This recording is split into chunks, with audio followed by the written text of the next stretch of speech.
Listo, buenas noches. Entonces, los de la exposición de hoy van a Sí, profe, presentar buenas noches. algunas diapositivas. Sí, señor, por favor, nos autoriza para compartir la diapositiva. Listo, ya están bien autorizados. Una recomendación, de pronto mantengamos los videos apagados, ¿sí? Para que de pronto tengamos una mejor calidad, ¿ok? Vale, Sí, señor. profe. ¿Ahí ven las diapositivas, compañeros? Ahí se ven, ahí Sí, se ven. señora. Sí. Bueno, buenas noches a todos. A nosotros nos correspondió la solemnidad para el nacimiento de la persona jurídica. En nuestro equipo se encuentran Javier Mauricio García Castaño, Yormari Páez Gil, Giovanni Leandro Rodríguez, Ingrid Joana Betancourt, Sara Ardila, Daniel Campos Yate, Fernando Arevalo Peña, Manuel Alejandro Santís, Jefferson Chaparro Bianchá, Betsey Juliet López, Alexander Amaya, Pedro Osvaldo Martínez y Ángela Agudelo Gamboa.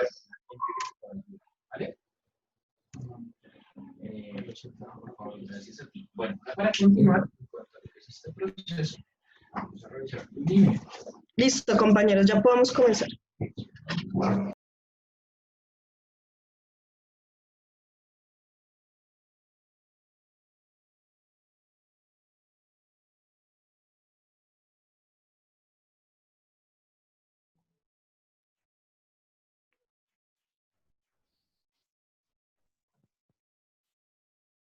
¿Empezamos? Sí, por favor. Sí, Listo, comencemos. arranquen. Bueno, profesor, a mí lo más importante era haber investigado un poco más, digamos, del origen de la solemnidad, porque es el comienzo de la solemnidad jurídica. Desde ese punto de vista, nosotros nos trasladamos prácticamente al periodo de Roma, a los inicios de Roma, que empezamos. ¿Por qué nació la palabra de la solemnidad? O sea, ¿qué lo introdujo? ¿Por qué hubo ese concepto? ¿Desde dónde salió la solemnidad para el nacimiento jurídico? Entonces empezamos a mirar cómo eran los contratos, convenios, el mercadeo, más que todo en Roma. Decíamos más que todo que la solemnidad es, desde el punto básico, era el fundamento, era, digamos, o sea, digamos que la definición como tal en latín era solenis, y es un adjetivo que se emplea para calificar aquello que se hace cuando se va a hacer un convenio, un tratado o un contrato. Entonces, desde ahí empezamos a definir el involucramiento de la solemnidad sobre los contratos. Entonces, el acto solemne es un contrato consensual, ¿sí? Digamos, la parte del nacimiento real de esa solemnidad era cuando había el mercadeo, cuando habían préstamos, habían matrimonios. Entonces, la solemnidad se convirtió en el principio, pero no realmente era un contrato, era como el acompañamiento para decir entre usted y yo vamos a ser solemnes y vamos a ejecutar este convenio, usted me va a prestar plata, más que todo que se regía en ese tiempo, pero entonces había algo muy en particular. Se necesitaba siempre tener en cuenta que los testigos eran únicamente 5 personas que hacían, digamos, como la parte presencial entre el acreedor y el deudor. Entonces, esos 5 ciudadanos prácticamente pronunciaban unas palabras solemnes, invariables, de un alcance y de unas obligaciones para que ese convenio o esa balanza comercial que se iba a hacer en monedas de cobre equivalía en dinero a préstamo. Entonces, esa solemnidad decía demasiado. Bueno, entonces esa palabra solemne, para que se convirtiera en un hecho jurídico, empieza desde Roma a través de los magistrados. Los magistrados, al ver, digamos, tanto el comercio que había entre Roma, entre la población y mercaderes externos e internos, entonces esos magistrados se denominaban peritos y pretores. Desde ahí empezaron a hacer el nacimiento solemne de los contratos. Al tener en cuenta los contratos, da un resultado para una solemnidad. Entonces va involucrada la palabra solemne y se involucra como el nacimiento mercantil, o sea, el comercio.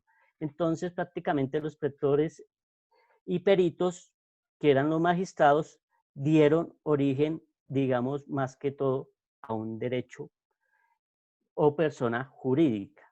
Entonces se estableció ya un nacimiento de solemnidad como nacimiento mercantil. De eso podemos tener un ejemplo que es el contrato de leasing a día de hoy.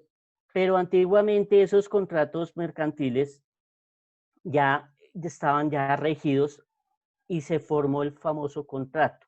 Los contratos tenían que ser solemnes, pero tenían que estar básicos y variados en 4 contratos. ¿Cuáles eran esos contratos? El contrato verdis, que era la perfección, el contrato lideris, que era la perfección por escrito, y teníamos el contrato res, que es la perfección por la entrega de la cosa o objeto.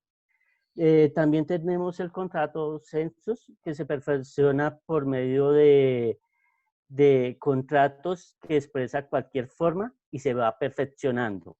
Bueno, desde ahí entonces ya vamos involucrándonos más que la solemnidad, que es el pacto solemne.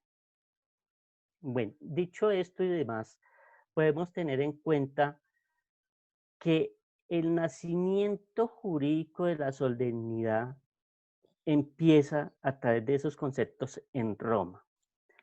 Pero para llegar, digamos, más a la época de nosotros, que empieza desde los contratos solemnes mercantiles, empezamos ya sobre el primer tratado, que fue el primer tratado comercial que se estableció más que todo en Francia, si no estoy mal, que fue el primer, que se estableció la primera Cámara de Comercio. Dicho esto, ese establecimiento daba también unos principios de mercadeo, no solo en Francia, sino a través de los otros países que estaban involucrados. Nosotros aquí teníamos la relación entre las colonias españolas en Sudamérica y América. Entonces también había un flujo de comercio entre esclavos y demás mercancías. Desde ahí empezamos a tener en cuenta el nacimiento jurídico para las colonias y empezaron a hacer también los consulados comerciales. Teniendo en cuenta estos consulados comerciales, en Colombia se empezó a crear el primer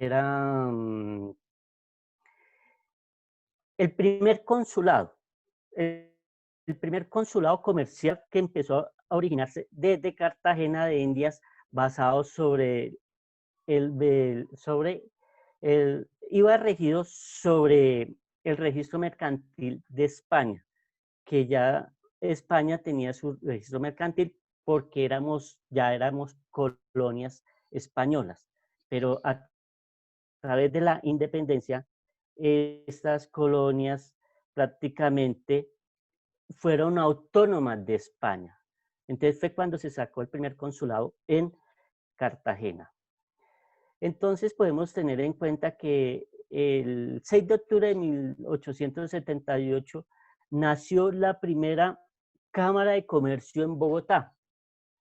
Entonces, desde ahí nosotros nos empezamos a regir nuestros registros mercantiles. Esa es una pequeña breve historia, ya la parte más jurídica las podrán decir mis compañeros. Gracias. Gracias, Fernando. Bueno, muy buenas noches. Mi nombre es Javier Mauricio García. A mí me corresponde qué es la persona jurídica.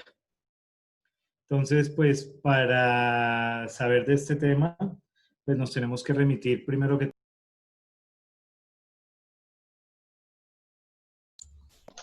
Doctor, el Silencio. audio. ¿Se apagó? ¿En dónde quedé? Sí, desde el principio no se te escuchó. Desde la persona jurídica. Ah, bueno, qué pena con usted, no sé, se apagó. Bueno, nuevamente entonces me remito, me corresponde qué es la persona jurídica. Bueno, como les venía diciendo, primero que todo, pues nos tenemos que remitir al artículo 14 de la Constitución Política de Colombia, la cual nos indica que toda persona tiene derecho al reconocimiento de su personalidad jurídica, ¿sí? Asimismo, y de igual manera, pues nos remitimos también al artículo 633 del Código Civil, el cual pues nos indica en su concepto que se llama persona jurídica una persona ficticia capaz de ejercer derechos y contraer obligaciones civiles y de ser representada judicial y extrajudicialmente. Las personas jurídicas son de especies,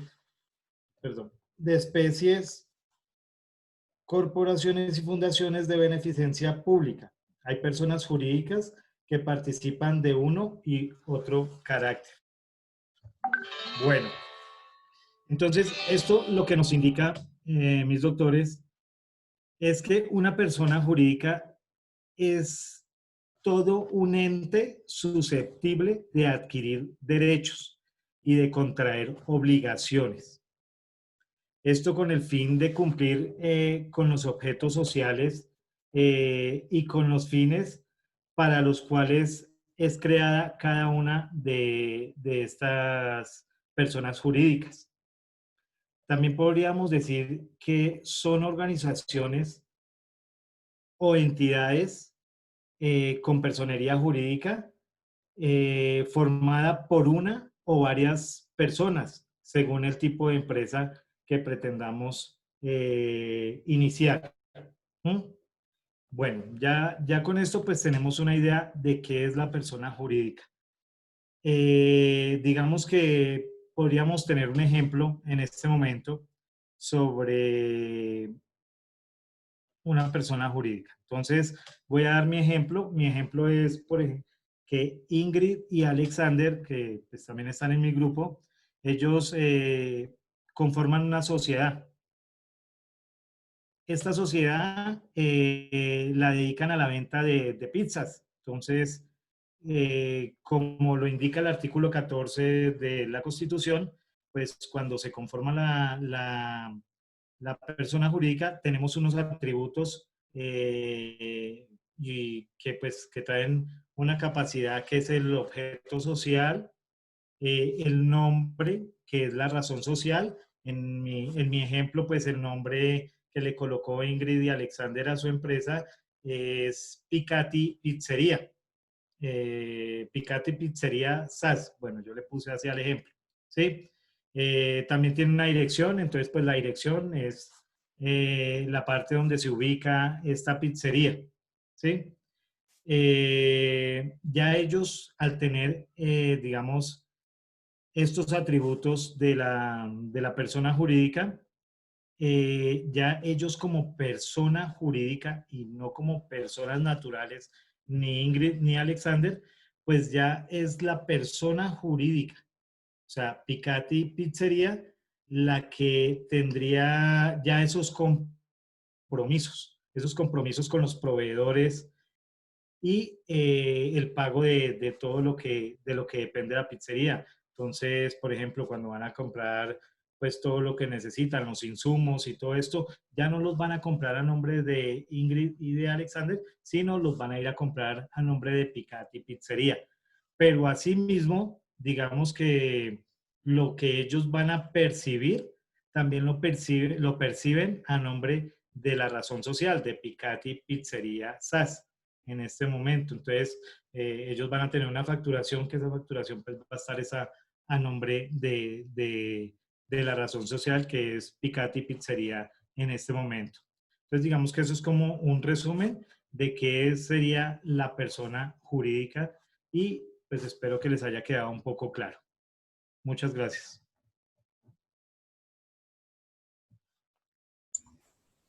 Buenas noches, mi nombre es Yormari Páez. A mí me perteneció el tema ficción legal.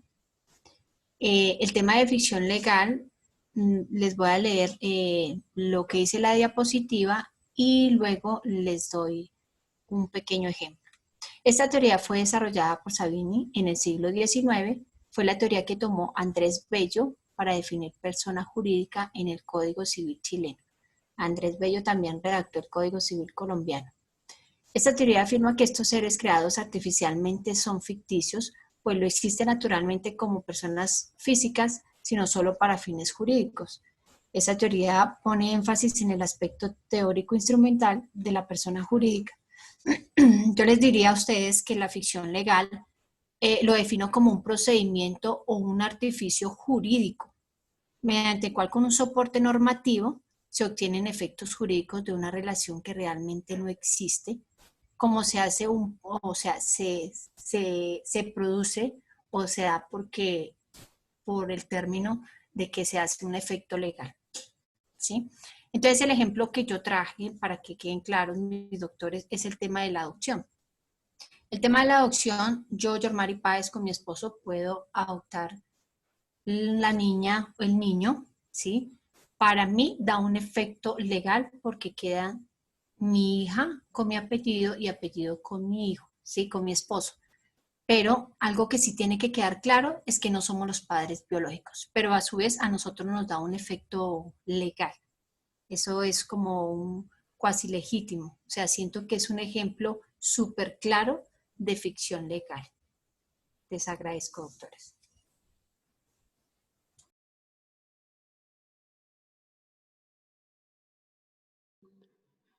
Y buenas noches para todos. Mi nombre es Giovanni Rodríguez y voy a explicarles el nacimiento de la persona jurídica. Digamos que las personas jurídicas nacen como consecuencia de un acto jurídico, o sea, es el acto de constitución. Esto en un sistema de mera existencia. O bien por el reconocimiento que de ellas hace una autoridad, un órgano administrativo, o por concesión.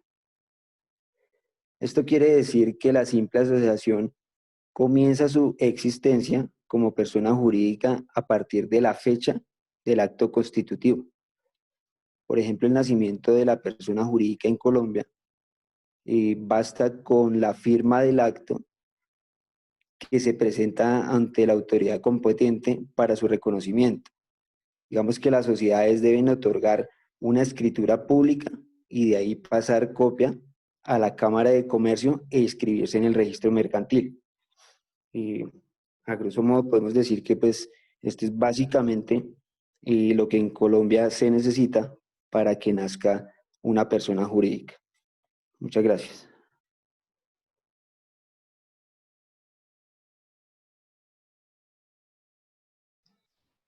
Buenas noches, mi nombre es Ingrid Betancourt y pues les voy a presentar como tal el proceso para constituir una empresa. Entonces, tenemos inicialmente la persona jurídica, como le indicó mi compañero Javier. Esta persona jurídica es básicamente una persona ficticia capaz de ejercer derechos y obligaciones. A partir de esto, sabemos que una persona es jurídica. Empezamos a constituir la empresa a partir de este momento. Entonces, tenemos la búsqueda y reserva del nombre. A estas se le denomina homonimia. ¿Qué es homonimia? La homonimia implica la existencia de dos comerciantes, personas naturales, sociedades comerciales o establecimientos de comercio con nombres idénticos sin tener en la cuenta la naturaleza jurídica, SA o limitada. La elaboración del acto constitutivo minuta Es un contrato en el cual los miembros de una sociedad manifiestan su voluntad de constituir una empresa y en donde señalan todos los acuerdos respectivos. ¿Alguien sabe qué es minuta a partir de lo que acabo de decir? ¿Alguien que me ayude, por favor?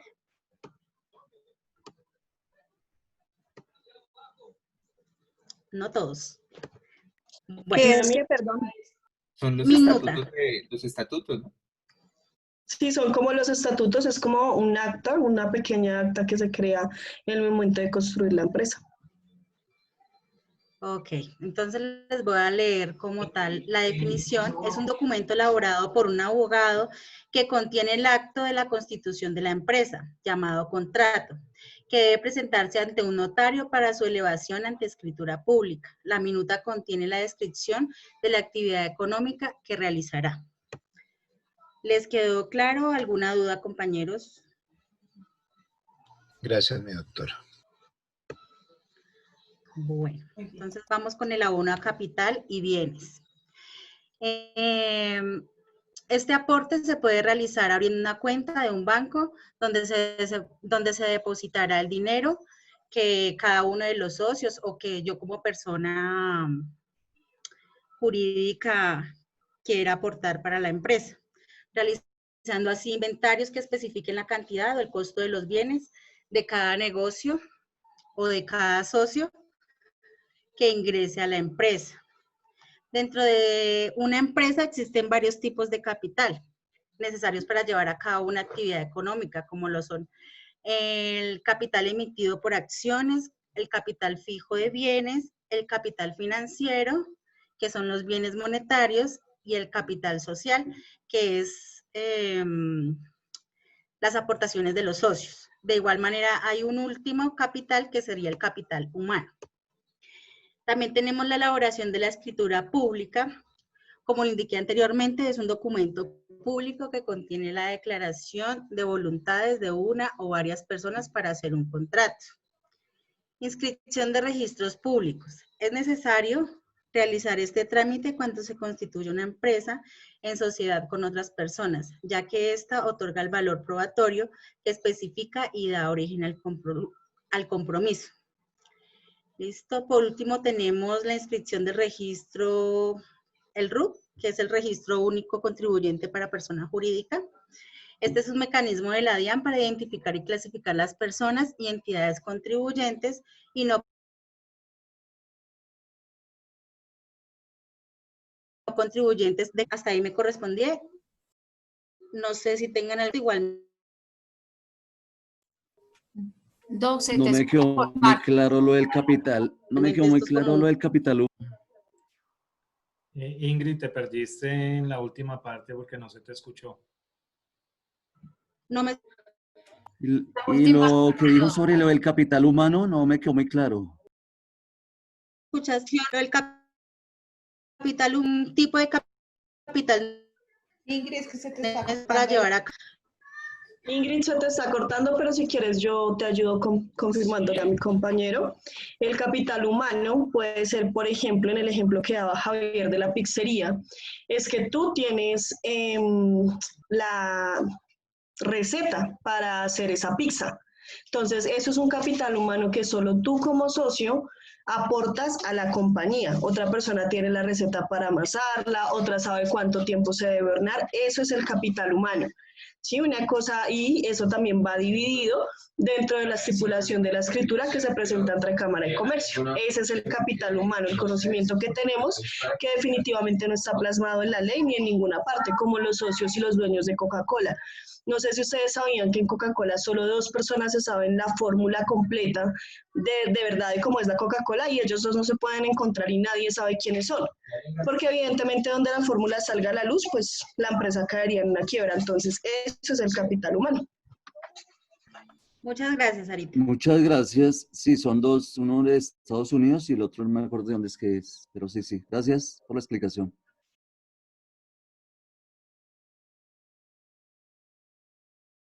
Bueno, compañeros, entonces ahora sí llegamos a lo que es en sí la solemnidad de la persona jurídica y es cómo se constituye en realidad una persona jurídica. Esto lo indica el artículo 110 del Código de Comercio. Son varios pasos, se los voy a parafrasear, no voy a leer el código completo porque realmente es largo, pero lo primero es que esta sociedad se presenta ante escritura pública. Y esa se constituye, expresando lo siguiente. El primero es el nombre y domicilio de las personas naturales que van a intervenir para hacer esa sociedad. Entonces, allí va a ir el nombre de la persona, la nacionalidad de esa persona y adicional a esto, pues va a ir la identificación de la persona jurídica en dado caso de que hubiese. Por ejemplo, está la persona natural, que es Sara Daniela Ardila, con su número de cédula correspondiente, pero también a esa sociedad va a aportar una persona jurídica, que digamos que en este caso es la pizzería que Javier nos indicaba, entonces también va a ir escrito en esa constitución. Lo segundo es la clase o tipo de sociedad, por ejemplo, SAS, que es sociedad anónima simplificada, una sociedad limitada o dependiendo de la sociedad que sea. Adicional a esto va el domicilio de la sociedad y si en ese momento esa sociedad tiene varias sucursales, se deben indicar, ¿sí?, dentro de ese documento.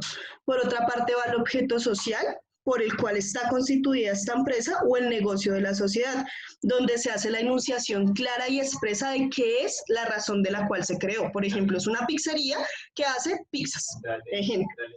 Adicional a esto, tiene un capital social, en donde se suscribe el capital social pagado por cada socio en el acto de la Constitución. Se escribe también las sociedades por acciones, o lo que nos indicaba Ingrid, y también el capital humano y suscrito. Adicional a esto, se va a indicar en esa escritura cómo se van a administrar esos bienes, tanto ya entregados como los venideros. Por otra parte, las fechas en las que se van a hacer los inventarios y balances, la época y forma de constituir la asamblea, es decir, ahí mismo vamos a indicar cómo se va a hacer la asamblea, qué fechas a finales de año, por ejemplo, siempre se hace por lo regular los que son contadores o conocen de contaduría, y una época del año específica en la cual todas las empresas deben de hacer un registro anual, entonces también eso se debe incluir. Se debe incluir la duración precisa de la sociedad y las causales de disolución anticipada de la misma. Por ejemplo, yo como la persona que conozco la fórmula, en dado caso de que yo me quiera retirar, debo de escribir, en el momento de hacer la sociedad, debo de escribir cuáles son las causales por las cuales yo me retiraría. Adicional a esto, las diferencias, o sea, dice que si se presentan algunas diferencias en la sociedad, como motivo del contrato social, ahí debe de someterse a una decisión arbitral que también va a quedar escrita, es decir, todo eso debe quedar escrito en esa escritura pública.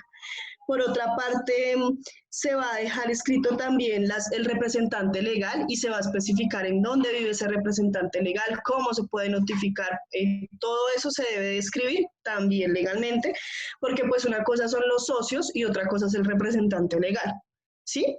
Adicional a esto, pues las facultades y obligaciones de un revisor fiscal, del revisor fiscal de la compañía o de la persona jurídica, pues, y los demás pactados que decida ya la persona jurídica. Eso en sí es la solemnidad, pero para que exista esta solemnidad, no solo se debe de hacer el acta y la presentación de escritura pública, sino que también se debe hacer una inscripción pública en la Constitución de Registro de Instrumentos de la Cámara de Comercio. Como lo explicaba nuestro profesor, se debe llegar la copia de la escritura, se inscribe en el registro mercantil de la Cámara de Comercio con jurisdicción en el lugar donde la sociedad establezca su domicilio principal. Por ejemplo, si yo establezco mi sociedad en Soacha, yo creo mi pizzería en Soacha, yo no puedo ir a inscribir a la Cámara de Registro de Bogotá mi sociedad, porque mi domicilio principal queda en el municipio de Soacha.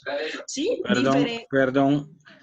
Soacha está dentro de la jurisdicción de Bogotá, de la Cámara de Comercio de Bogotá. Ah, profe, no sabía, perdón. Entonces pongamos otro ejemplo, en Ibagué, ¿sí? Que sea en Ibagué y se vaya uno a presentar en Bogotá.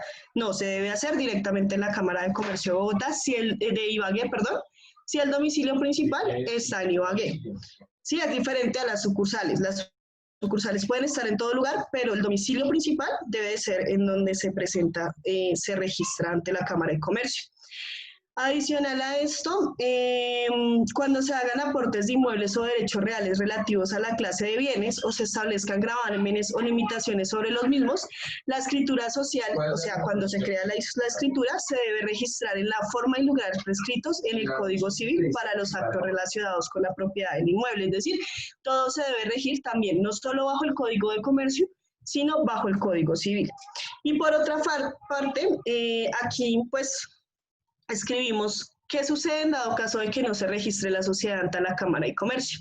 Entonces lo que dice es que si yo creo la sociedad, incluso hago la escritura, creo todo, pero no lo registro ante la Cámara de Comercio ante la Cámara del Comercio del correspondiente domicilio principal, será inoponible el contrato a terceros, aunque se haya consumado la entrega de los aportes de los socios. Es decir, si por ejemplo hay un tercero que quiere crear una misma pizzería con las mismas actitudes, pero yo no lo registré ante la Cámara de Comercio, es como si no hubiesen creado ninguna sociedad. Muchas gracias.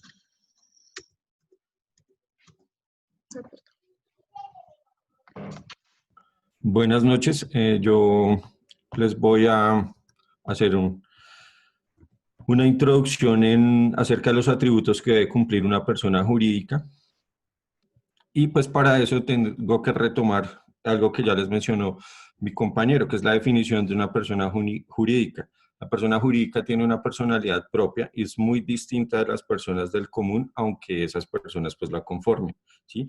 El comportamiento de una persona jurídica no es el mismo de una persona natural, ya que por decir algo, digamos, un ser humano, un ciudadano, una persona del común puede actuar por sí mismo, mientras que una persona jurídica tiene que hacerlo por representación de quien la dirige o representa. Si una persona natural pretende ejercer actividades comerciales, pues debe cumplir con los atributos de una persona jurídica. Y es un derecho que está establecido en la Constitución, ya se los mencionó también mi compañero. Y ese derecho a la persona jurídica sirve para reconocer a una persona natural como una organización o como una empresa, una entidad, a fin de permitirle asumir una actividad o una obligación comercial. Entonces, ya teniendo claro ese concepto y retomando lo que pues ya habíamos visto, los atributos de la persona jurídica en Colombia tiene que tener nombre o razón social.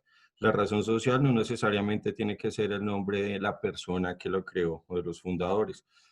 Muchas veces las personas jurídicas deciden identificarse pues con un nombre comercial, imaginario, y siempre tiene que ser un nombre que los diferencie de la competencia dentro de la misma actividad, ¿no? No puede tener el nombre de otra persona jurídica.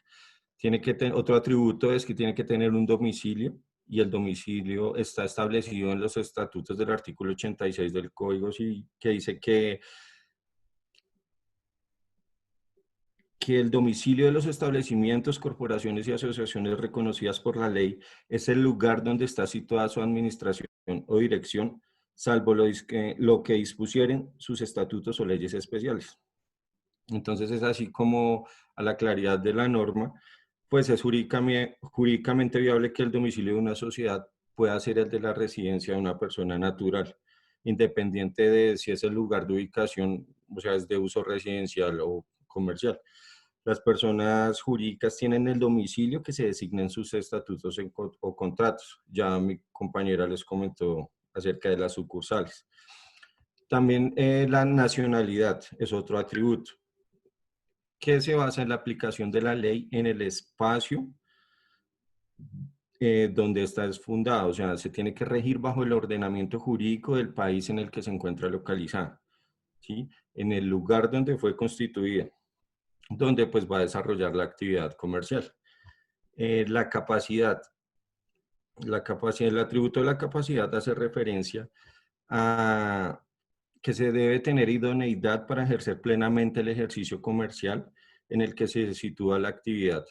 Y de esa forma pues adquieren derechos y obligaciones que siempre van a ir en actuación de quienes ejercen la representación de la persona jurídica.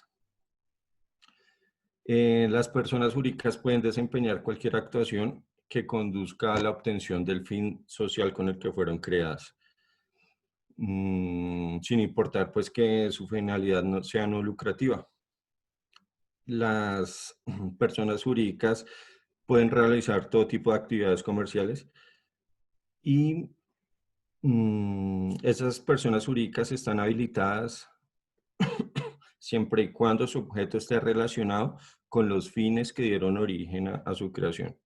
El último atributo de la persona jurídica es el patrimonio, que es algo fundamental, pues sin él no pueden desarrollar sus propósitos.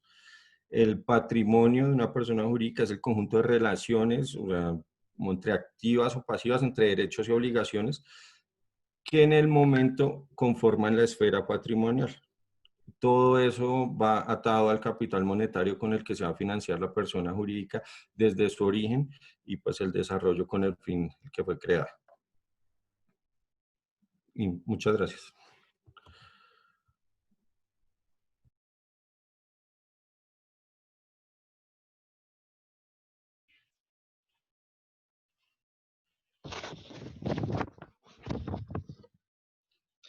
Estimados compañeros, profe Larios, buenas noches. Buenas noches. Bueno, la clasificación de las personas jurídicas, soy Jefferson Chaparro. Las personas con fines de lucro las podemos encontrar también por las sociedades. Principalmente estas personas jurídicas se clasifican por su origen o función, por su procedencia y por su estructura organizacional de las personas jurídicas. Por su origen podemos tener todo lo que nos abarca el derecho público, que su finalidad va con todas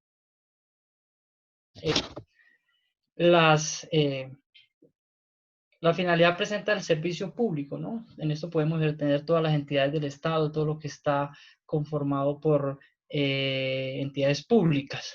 Y en lo que nos abarca el derecho privado de las personas jurídicas en el derecho privado, dice que es todas aquellas empresas, todas aquellas asociaciones, todos aquellos que tienen fines lucrativos y que son privados con por su procedencia, las podemos encontrar de acuerdo a si son nacionales o son extranjeras, así mismo las podemos encontrar de acuerdo a eso. Según su estructura organizacional, la podemos ver como corporaciones o como fundaciones. Corporaciones, lo que decía anteriormente, es todo aquello que procede con fines lucrativos, y las fundaciones, pues todo aquello que va con un fin de beneficencia a cualquier entidad. Podemos tener muchos ejemplos también de personas jurídicas, como la nación, los departamentos, municipios, las entidades, establecimientos públicos, empresas industriales, comerciales del Estado, sociedades de capital público, asociaciones de entidades públicas, nacionales, sociedades o corporación de asociaciones. Entonces podemos ver que dentro de esas todas pueden ser personas jurídicas, y en grosso modo esto es prácticamente la clasificación de lo que es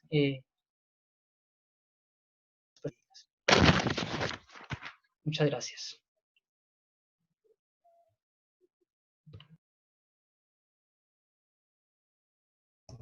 Buenas noches, compañeros. ¿Me escuchan?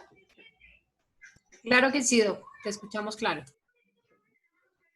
Y el tema es las fundaciones sin fines de lucro.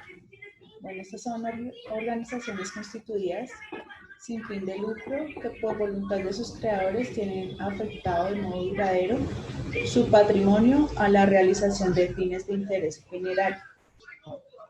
Estas nacen en virtud de un negocio jurídico fundacional que implica la concurrencia de dos elementos. Bueno, en Colombia se utilizan diversas formas para referirse al tercer sector o al sector no lucrativo. Entre las más reconocidas están entidades sin ánimo de lucro, organizaciones no gubernamentales, organizaciones de la sociedad civil, organizaciones de desarrollo y organizaciones solidarias de desarrollo. Bueno, qué pena. Estas se caracterizan por ser una organización legalmente constituida de carácter civil que se rige por el derecho privado. Contar con un patrimonio que está destinado en su totalidad a cumplir con su finalidad. Tener una finalidad que entiende al interés general o beneficia a un número importante de personas, de forma tal que las mismas contribuyen a la realización de los fines de Estado, al adelantar actividades que el Estado no alcanza a desarrollar. Ser una expresión del derecho de asociación y de iniciativa privada, promover valores y actitudes de justicia social, equidad, democracia, género, participación y solidaridad en las actividades que desarrolla. ¿Quiénes hacen parte del tercer sector o sin ánimo de lucro? Juntas de acción comunal, entidades de naturaleza cooperativa, fondos de empleados, entidades ambientalistas, instituciones de educación superior, entes gremiales, entidades privadas del sector salud, de que trata la Ley 100 de 1993, cajas de compensación familiar reguladas por la Ley 21 de 1982, las casas cárcel que trata la Ley 65 del 93, entre otras. ¿Cuáles son las formas de trabajo de estas? De conformidad con lo que haya sido definido al momento de su constitución, cada entidad sin ánimo de lucro tiene una forma particular de desarrollar su objeto y contribuir al interés general, por lo que existen entidades que asumen su rol social a través del cual su oferta de valor se dirige a la atención de poblaciones con corte asistencialista o promocional. ¿Quién ejerce inspección, vigilancia y control a las corporaciones, asociaciones y fundaciones? Contrario a lo que se dice acerca de que la entidad no tiene control y que son una rueda suelta, es preciso resaltar que el artículo 189, numeral 26 de la Constitución Política establece que le corresponde al presidente de la República ejercer la inspección y vigilancia sobre instituciones de utilidad común para que sus rentas se conserven y sean debidamente aplicadas y para que en todo lo esencial se cumpla con la voluntad de los promotores y fundadores. Gracias.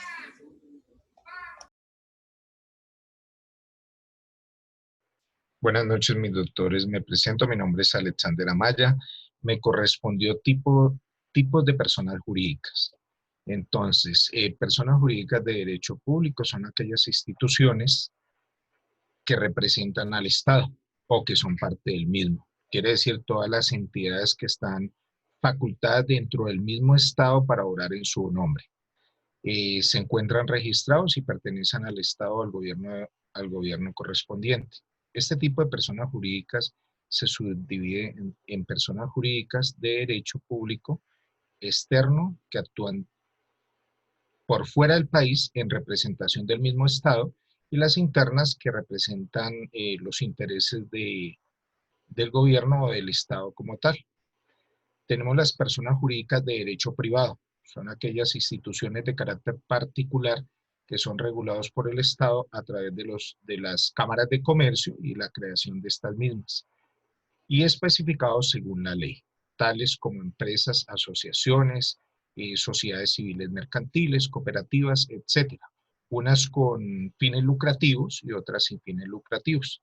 Aquí tenemos otra parte que son las entidades públicas y privadas dentro de los mismos términos que se constituyen legalmente ante el Estado. O sea, todo tipo de empresa jurídica o constituida legalmente debe estar registrada y sustentada bajo las normas estatales de cada nación y de cada estado.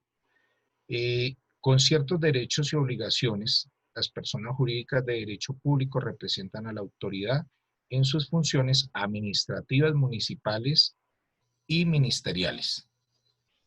Tenemos también las personas jurídicas de derecho privado, que ya son las externas, que están bajo las condiciones del mismo Estado, reguladas y reglamentadas por las cámaras de comercio, que tienen fines lucrativos, que se les llama sociedades civiles y comerciales.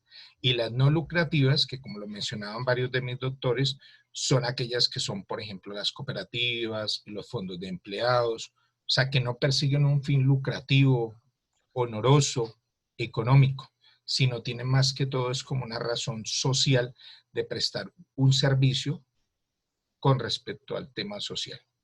Mis doctores, muchísimas gracias, muy formales.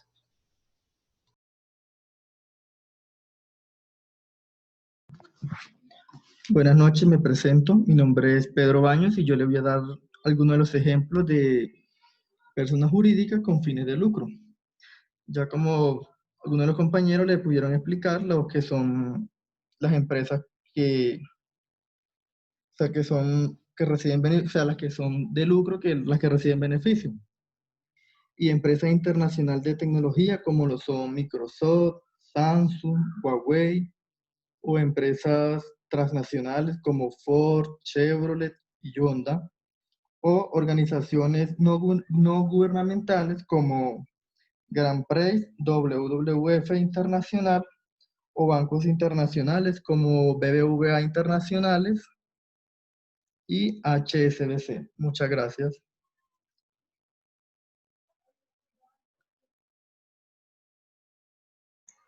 Buenas noches.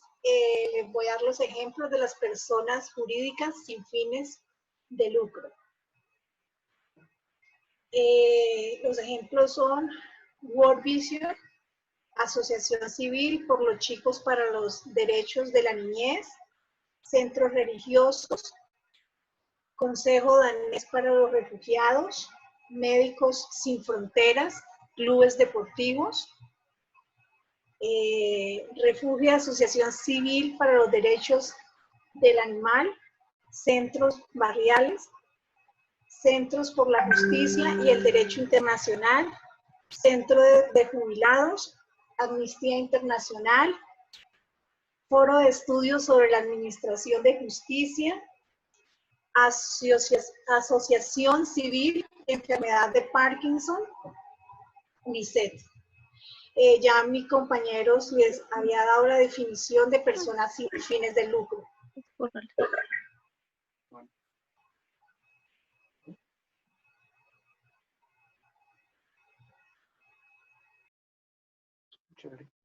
Sí, me gustó. Muchas gracias a todos por prestarnos atención. No sé si el doctor quiere añadir algo. Me falta otro y ya, pues, no eran muchos. Como 6. Hay un micrófono abierto. Angie, ¿tienes Tatiana.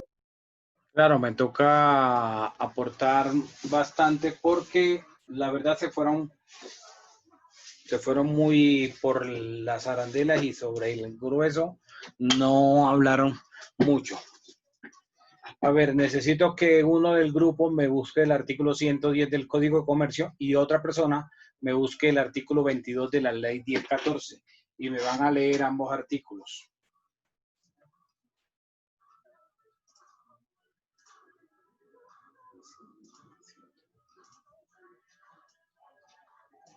Artículo, ¿cuál? Perdón, Doc.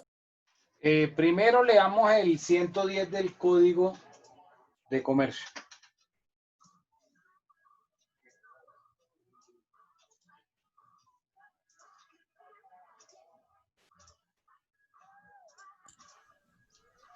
Bueno. Artículo 110. Requisitos para la construcción de una sociedad. La sociedad comercial se constituirá por escritura pública en la cual se expresará. Primero, el nombre y domicilio de las personas que intervengan como otorgantes.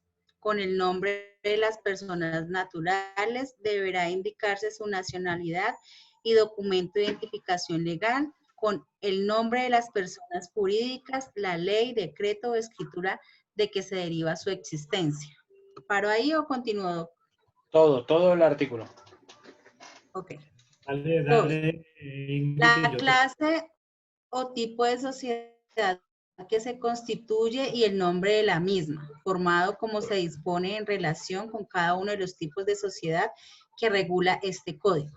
Tercero, el domicilio de la sociedad y el de las distintas sucursales que se establezcan en el mismo acto de la Constitución. Cuarto, el objeto social, esto es, la empresa o negocio de la sociedad, haciendo una enunciación clara y completa de las actividades principales. Será ineficaz la estipulación en virtud de la cual el objeto social se extienda a actividades enunciadas en forma indeterminada o que no tenga una relación directa con aquel. Quinto, el capital social, la parte del mismo que se suscribe y la que se ponga por cada asociación en el acto de la Constitución. En las sociedades por acciones deberá expresarse. Además, el capital suscrito y el pagado. La clase y valor nominal de las acciones representativas del capital. La forma y términos en que deberán cancelarse las cuotas de vida cuyo plazo no podrá exceder de 1 año. La forma de administrar los negocios sociales como indicación de las atribuciones y facultades de los administradores y de las que se reserven los asociados, las asambleas y las juntas de socios conforme a la regulación legal de cada tipo de sociedad. La época 7. La época y la forma de convocar y constituir la asamblea o la junta de socios en sesiones ordinarias o extraordinarias y la manera de deliberar y tomar los acuerdos en los asuntos de su competencia. 8. Las fechas en que deben hacerse inventarios y balances generales, la forma en que han de distribuirse los beneficios o utilidades de cada ejercicio social, con indicación de las reservas que deben hacerse. 9. La duración precisa de la sociedad y las causales de disolución anticipada de la misma. 10. La forma de hacer la liquidación una vez disuelta la sociedad, con indicación de los bienes que haya de ser restituidos o distribuidos en especie, o de las condiciones en que a falta de dicha indicación puede hacerse distribuciones en especie. 11. Si las diferencias que ocurran a los asociados o con la sociedad con motivo del contrato social han de someterse a decisión arbitral o de amigables componedores, y en caso afirmativo la forma de hacerse la designación de los árbitros o amigables componedores. 12. El nombre y domicilio de la persona o personas que han de representar legalmente a la sociedad, precisando sus facultades y obligaciones, cuando esta función no corresponda por la ley o por el contrato o todos o alguno de los asociados. 13. Las facultades y obligaciones del revisor fiscal cuando el cargo esté previsto en la ley o en los estatutos. Y 14. Los demás pactos que, siendo compatibles con la índole de cada tipo de sociedad, estipulen los asociados para regular las relaciones a que dan origen el contrato. Ok, entonces ahora leamos el artículo 22 de la ley 1014 de 2006.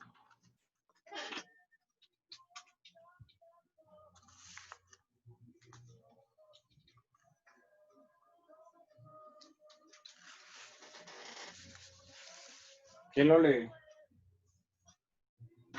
Profe, artículo 22. Sí. Constitución de nuevas empresas. Las nuevas sociedades que se constituyan a partir de la vigencia de esta ley, cualquiera que fuere su especie o tipo, que de conformidad a lo establecido en el artículo 2º de la Ley 905 del 2004, tengan una planta de personal no superior a 10 trabajadores o activos totales por valor inferior a 500 salarios mensuales legales vigentes, se constituirán con observancia de las normas propias de la empresa unipersonal, de acuerdo con lo establecido en el capítulo 8º de la Ley 222 de 1995. Las reformas estatutarias que se realicen en estas sociedades se sujetarán a las mismas formalidades previstas en la Ley 222 de 1995 para las empresas unipersonales. Parágrafo. En todo caso, cuando se trate de sociedades en comandita, se observará el requisito de pluralidad previsto en el artículo 323 del Código de Comercio. Ok. Bueno, entonces, ¿qué era lo que más, digamos, interesa que quede acá claro? Lo que más interesa que quede claro aquí es, primero, los requisitos que dice el 110, ¿sí? Esos requisitos que dice el 110 dice que cuando se constituya la sociedad, esa persona jurídica, entonces se presume que esa, bueno, o se entiende ahí por mandato del artículo, que la constitución de esta sociedad se va a hacer por medio de escritura pública. ¿Ok? Entonces, la escritura pública genera un costo. Ustedes saben que los notarios no son, digamos, unas hermanitas de la caridad y que cualquier actuación la cobra, ¿sí? Entonces, ¿qué es lo que busca el artículo 22? Que aquellas personas que están creando una sociedad se puedan simplificar el trámite y que puedan ahorrarse una plática si cumplen dos requisitos. ¿Cuáles son los dos requisitos que pide aquí la norma? Que tengan al momento de constituirse, según el artículo 22, menos de 500 salarios mínimos como capital o como activos de lo que están reportando al momento de constituirse. Llevemos eso a plata blanca. ¿Cuánto es eso?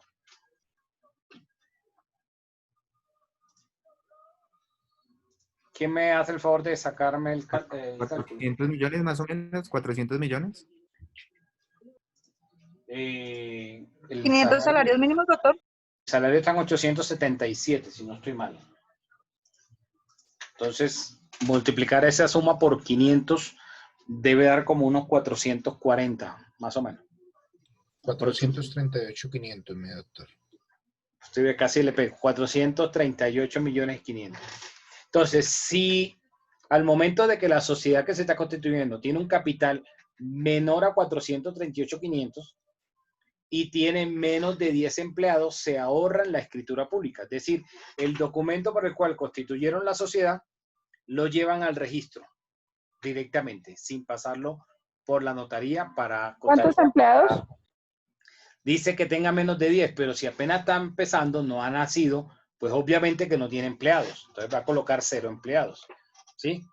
Es una forma de que todo el mundo que vaya a constituir una sociedad, cualquiera que sea la sociedad, se ahorre la plática de la escritura pública. Porque la escritura pública va a costar de acuerdo al acto, al valor del acto que se está declarando. Entonces, si es un capital de 100 o 200 millones, así va a costar entonces también la escritura de la constitución de esa sociedad.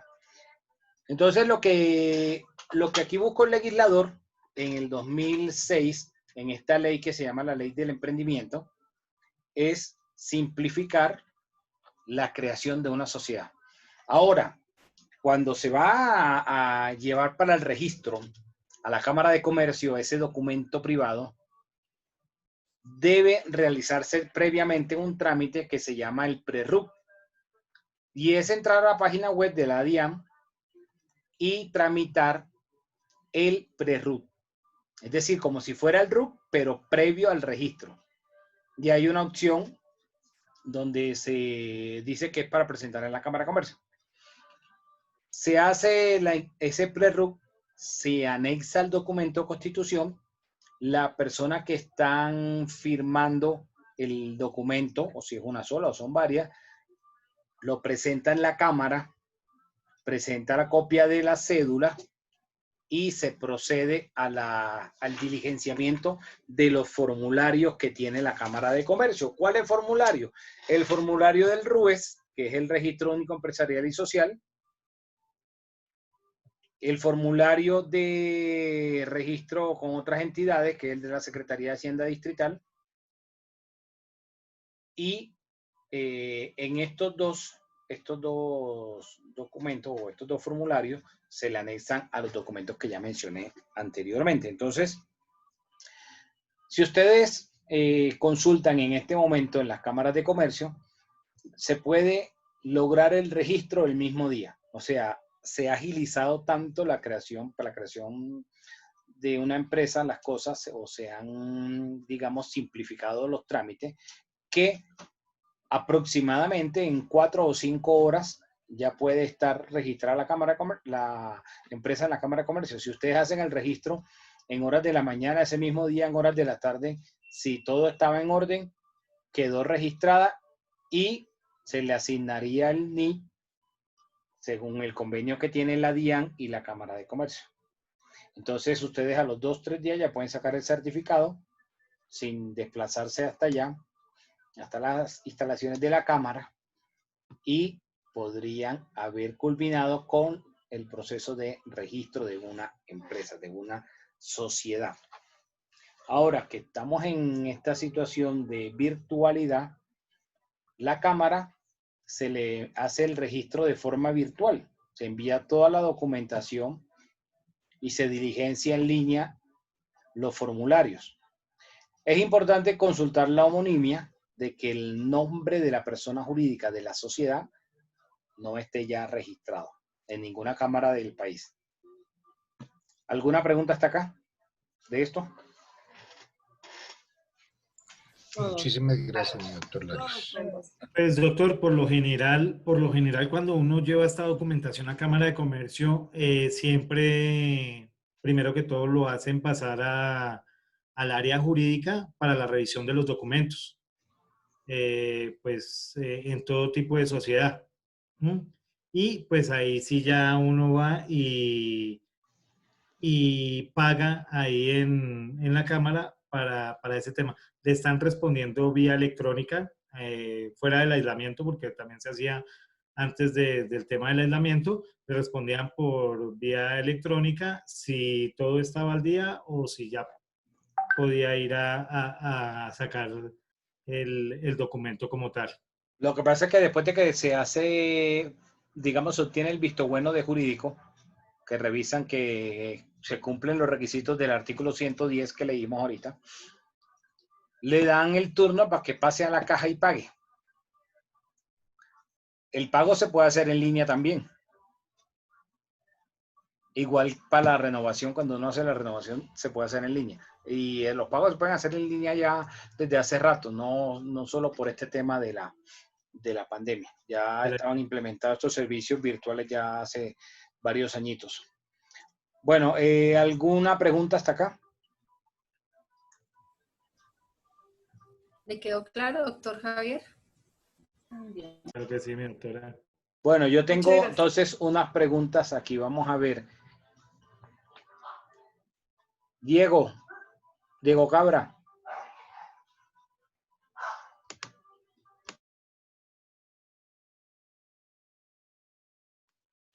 Diego. Profe, tiene problemas con el micrófono. Bueno, Wilmer, tú no estabas en este grupo. Profe, dígame. Eso, bueno, Diego. Dígame, profe. A ver, Diego, mencióname Sí, señor. por lo menos 4 de los requisitos que debe llevar el documento de constitución de la sociedad, según el artículo 110 que leímos hace un momento. 4. Profe, que deba llevar el documento. Es que voy aquí manejar. Profe.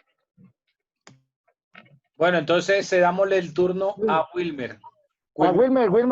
Él me colabora, profe, es que voy manejando acá. Lo tengo acá en el altavoz. Escucha. Wilmer, hello. Señor. La misma pregunta. 4 requisitos que deba llevar ese documento de constitución. El nombre. Nombre No. de representante legal.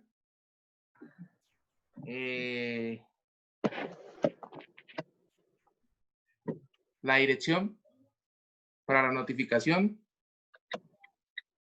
¿Qué más?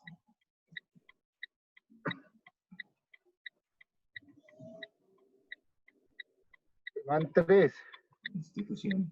Me falta uno. ¿Cuál otro? Ayúdeme con otro, Diego. Escritura pública. No. Objeto social. No, el objeto social, sí. Cuando se va a liquidar, las opciones ¿cómo se llama? De disolución. No, el capital suscrito, el capital pagado. Profe, el objeto social ya lo dijeron, Wilmer. Sí, ya. Carolina Suárez. A ver, Carolina. Carolina. Carolina. Bueno, Diana. Doctor, buenas noches. Pero mira, otros 4 diferentes a los que ya mencionaron. Bueno, estaba el domicilio, la clase o tipo de sociedad, el objeto social. El objeto social ya lo dije, ¿no? El nombre de domicilio de la persona o personas que han de representar legalmente la sociedad. Ajá. ¿Cuál es más? No veo más. Ya los habían dicho los otros. Ok, ¿quién más me puede decir algunos otros que no hayan dicho ni Wilmer, ni Diego, ni Diana? Los demás pactados, Facultades y doctor. obligaciones del revisor fiscal. La duración los demás pactados. La duración de la sociedad. Uno, nomás uno. Su documento de identificación. ¿Documento La de quién? forma de hacer la liquidación una vez disuelta la sociedad. Ya se la dijeron. Los pactados. La Los demás duración pactados. precisa de la sociedad. La duración, exacto. Ahora, esto que dice aquí el artículo 110 es lo mínimo que debe llevar, pero no significa que sea lo único. O sea, los socios pueden, dentro de su documento de constitución de la sociedad, colocarle otras cláusulas diferentes a lo que dice el 110. Como por ejemplo, el 110 nos habla de que debe establecerse la reserva legal. Pero si los socios quieren, en el documento de constitución pueden establecer también reservas ocasionales, ¿sí? Pueden establecerse aun cuando la sociedad no exija la designación de revisor fiscal, también puede establecerse revisor fiscal. ¿Qué sociedades tienen la obligación de tener revisor fiscal? Al momento de constituirse, solo la sociedad anónima. O sea, las otras sociedades, para que tengan la obligación de tener revisor fiscal, deben cumplir alguno de estos 2 requisitos. Uno, que en el año inmediatamente anterior hayan logrado ingresos superiores a 3.000 salarios mínimos. Estamos hablando de que serían aproximadamente unos 2.500, 2.700 millones. Entonces, si sus ingresos en el año inmediatamente anterior superaron los 3.000 salarios mínimos, tienen la obligación de colocar un revisor fiscal. O si el patrimonio, es decir, todos sus activos suman más de 5.000 salarios mínimos, también tienen la obligación de revisor fiscal. O sea, pero esta de los 3.000 y los 5.000 salarios es cuando ya están funcionando. O sea, posterior a el momento de constitución. Pero al momento de constitución, la única que tiene la obligación, independientemente del valor del capital, es la sociedad anónima, de tener revisor fiscal. Ahora, el Código de Comercio tiene los requisitos para quienes pueden ser revisor fiscal y el primero requisito es que sea contador público. ¿Ok? ¿Alguna pregunta hasta acá? ¿Gananciales, doctor? No, Doc, una pregunta. Dime. Cuando decía que se debe tener el revisor fiscal, pero que se sumen los 3.000 salarios mínimos o sumen más de 5.000, ahí me quedé, Doc. Que tengan en activos, en bienes, ¿Sí? más de 5.000 salarios mínimos. Perfecto, muchas gracias. Pero eso cuando ya están funcionando. Ah, ¿sí? perfecto. Después de que ya están funcionando, no al momento de constituirse. Al momento de constituirse, la única que tiene la obligación es la sociedad anónima. Perfecto. La pizzería está lejos de eso. No, se montó un negocio pequeño. ¿Alguna duda? No, doctor. Profe, No en sería ese caso de hay unas sociedades, bueno, eso también se llama esas cooperativas. Pero eso no son sociedades mercantiles. Ah, ok. Las sociedades mercantiles son las que ya vimos, ¿no? La semana pasada. La Sí, señor, sociedad sí, señor. colectiva, la encomendita simple, la encomendita por acciones, la limitada, la anónima y las por acciones simplificadas. Esas son las sociedades mercantiles, las que tienen ánimo de lucro. El resto son sin ánimo de lucro. Como por ejemplo, serían civiles. de las entidades sin ánimo de lucro, de las corporaciones, de las ONG, de las fundaciones, que no tienen ánimo de lucro, pero desde el año 2005 tienen la obligación de registrarse en la Cámara de Comercio. Así no sean mercantil. ¿Ok? Bueno, no se les olvide diligenciar el foro de la sesión de hoy. Y nos vemos entonces mañana. Listo, amigo. Muchísimas gracias. Okay. Bueno, sí, señor. Buenas noches. Muchas gracias.